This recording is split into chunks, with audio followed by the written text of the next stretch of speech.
There comes a moment, a single breath in the stillness, when a man looks into the mirror and sees not just his face, but his failures, his habits, his fears, staring back at him like ghosts he never buried.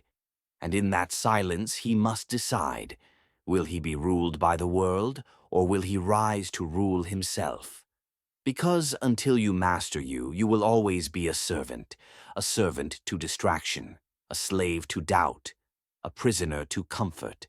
You will march through life wearing a mask, clapping for others, envying the strong, worshipping success like it's something mythical, when in truth, it was never out there. It was always within.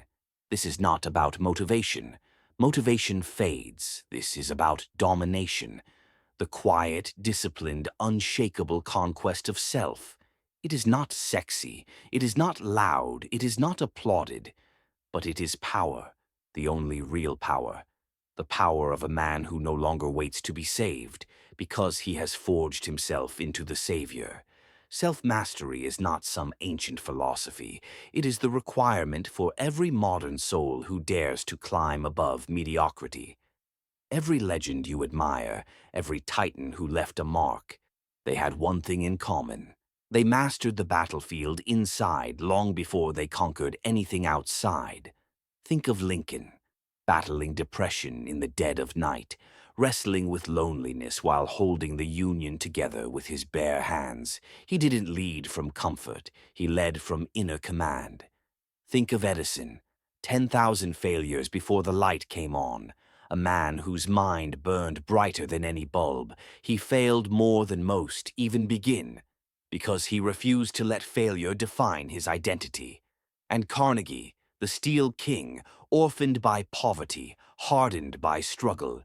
He wasn't handed discipline, he built it, layer by layer, thought by thought, until the world bowed to the will he shaped. You want that level of greatness? Then stop asking for ease, stop craving applause, stop waiting for clarity. Life doesn't hand you mastery, it hands you chaos. And your job is to organize that chaos with relentless mental command. The mind is not a toy, it's a weapon. And most walk through life with the safety on, hoping circumstances will go their way. But the masters, they sharpen their thoughts until reality has no choice but to obey. Your emotions, they are tools, not dictators. Your past, it is fuel, not a chain. Your weakness, it is temporary if you decide it is.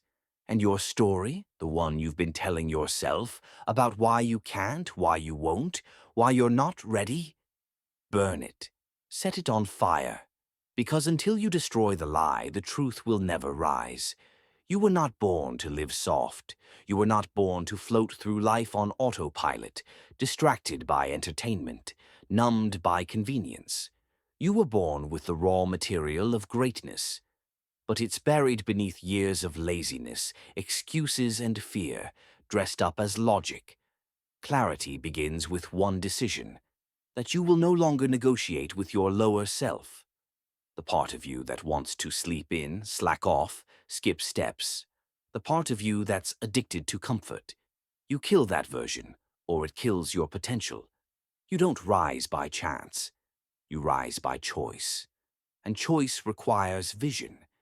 You have to see the version of you that's worthy of the life you dream about, then refuse to settle for anything less. Most never master themselves because they never decide who they are.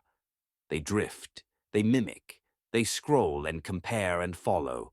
But not you, not anymore. From this moment forward, you operate like a man possessed, not by rage, but by intention. Every thought is filtered, every action is weighed. You no longer act because you feel like it. You act because it is required by the man you are becoming. Discipline is no longer punishment.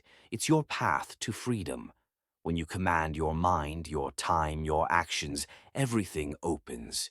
You wake up without dread. You go to sleep with peace, because you're not betraying yourself anymore. The world cannot give you that peace. No amount of money, fame, or approval will buy it. Only you can earn it. through daily war with the weak version of you. Every day the old you begs to return, but you shut the door, you say, not today. You lace up, you lock in, and you build, because mastery is not an event. It's a rhythm, a beat, a pulse that never stops. And the second you fall out of sync, mediocrity creeps back in, whispering, "It's okay to quit. It's okay to relax. You've earned it." What you've earned is another level, another brick on the wall, another representative, another step forward while others retreat. The climb never ends, but neither does your potential. There is no finish line for the great, only new altitudes.